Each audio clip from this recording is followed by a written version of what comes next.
Hey ladies and gentlemen, so welcome to my very first episode. I won't call it an episode, but my first ATV run of this year. Uh-oh, you saw my license plate on there. I don't know, for some reason I feel like that calls me Dorco or something. Forco? I don't know. Forco? I don't know how you would pronounce that. But anyways, there you go. NSA would already know all of my information. Anyways, so I'm going to do my first run here of this. And this is going to get pretty damn loud when I run this.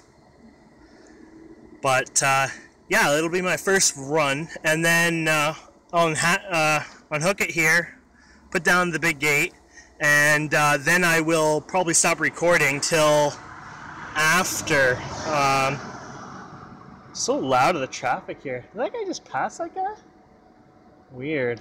Anyways, yeah, and then maybe I'll turn the camera on when I'm on the trail, so I have to get my bearings, so I'll play around with a bit. Honestly, when you're, moving around a 1,200-pound ATV, and yes, this is well over 1,200 pounds with the fuel in it, it gets kind of, hard to steer and be recording with one hand, especially on a phone. But anyways, let's get this baby going, shall we? Not bad, not bad. I haven't ran it for ages now, so.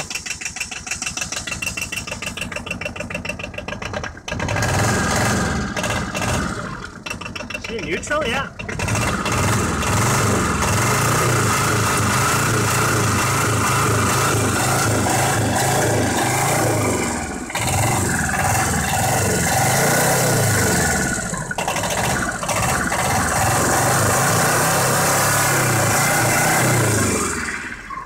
Not bad. Okay, I'll see you guys soon.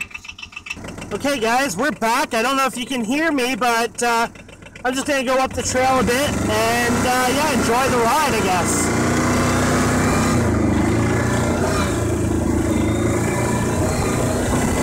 Hear that beautiful suspension in action? Yeah.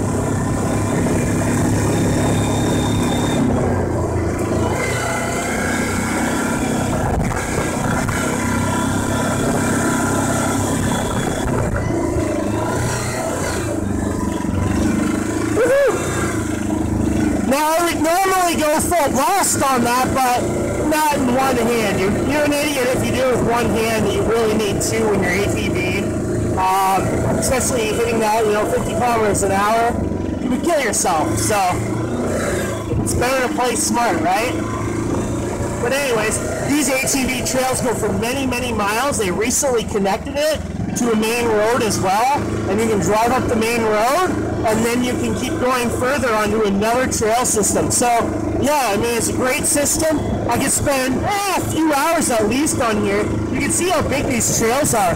They're also shared with the Ontario Federation of Snowmobiling, and as far as I know, they can go literally anywhere in Ontario. In fact, some people are telling me that you can pretty much go anywhere in Canada where there's so many snowmobiles connected, or trails connected, which is pretty amazing.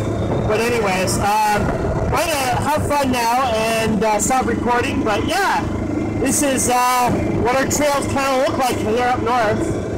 This is about not even a 10-minute drive from my house, maybe like 5 minutes, something like that, pretty close. It's nice living at the outskirts of Barrie, that's for sure. Anyways, guys, thank you so much for watching, and I'll see you guys later.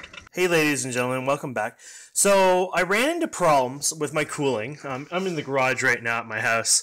I actually went ATVing again today. Yesterday, the day when, well, this is one video, but at the beginning there, this is my first time out this year. I did about 20 kilometers, 10 kilometers out. I had major issues. I had overheating, a lot of problems there. So I went home limping, basically.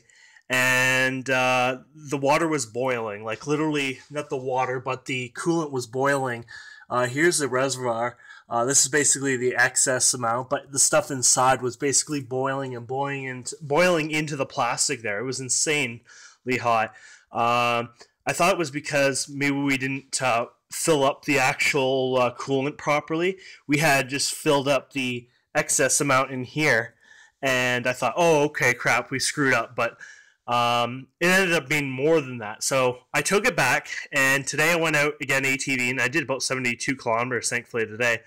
But what happened is it happened again, and I couldn't figure it out. And I thought, well, maybe the fan's acting up, because when I turn it on, there is a sound of a fan. Let me see if I can do my keys in the car here. Shit, I locked the door and I don't have them on me.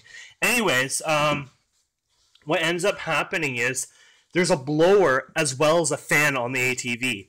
And what was going on was just the blower was on, and I thought, oh, that was as well as the fan.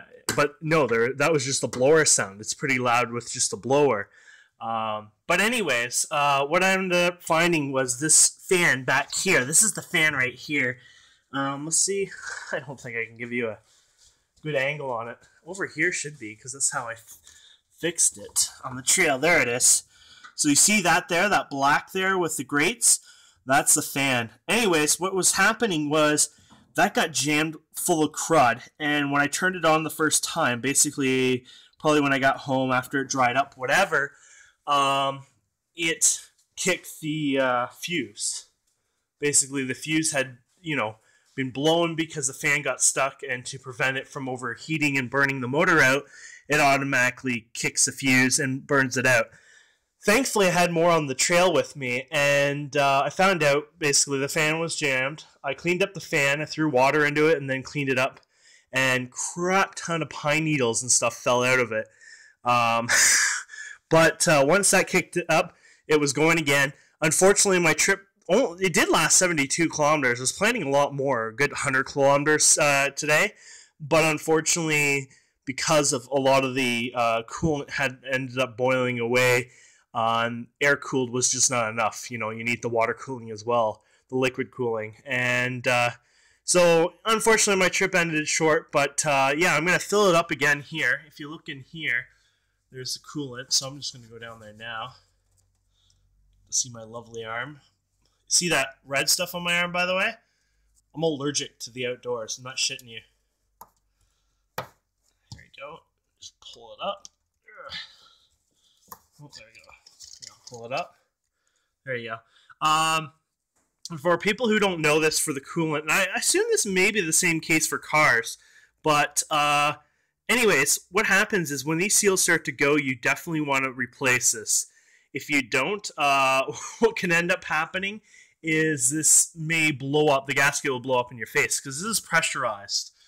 Actually, it probably wouldn't blow up in your face. What ended up happening is the boiling hot water, and it shouldn't get that hot if your cooling's working properly, but basically steam and hot water, or the coolant, antifreeze mixed with water, would end up coming out and causing some problems on your face probably. So yeah, be careful with that. So basically I'm going to fill that up again. I have a premix here. I just went ahead and instead of doing it myself, I got this stuff here, the pre-stone. There you go. That's what I'll use. There's quite a bit in there. Thankfully, that stuff is more than enough than you need. But yeah, so I'll put that in there again. It's Friday night now, so I probably won't go again till Monday morning. I hate trailing on the... it's not fun when there's a bunch of people on the weekends because you have to look around the corners. I mean, you should look around corners all the time, but it's just more dangerous because there's more idiots out there. I don't mind my driving skills, but you have to worry about others, and that's when it gets a little messy sometimes. So I'll go again Monday morning, and I'll probably go... I'm going to go at least 100 kilometers, maybe more. So that gives you an idea of how far I like to ATV when I go, not, sitting around. And you can see all the mud I got on here. It was a lot of fun. I went into some large puddles to the point where, I had this submerged. But it was fun. Yeah, it was a lot of fun anyways when it lasted. So, yeah, that's my update for my ATV. And I guess this will be my very first ATV video, so that's kind of cool. So thank you guys so much for watching. Hope you enjoyed this, and see you next time.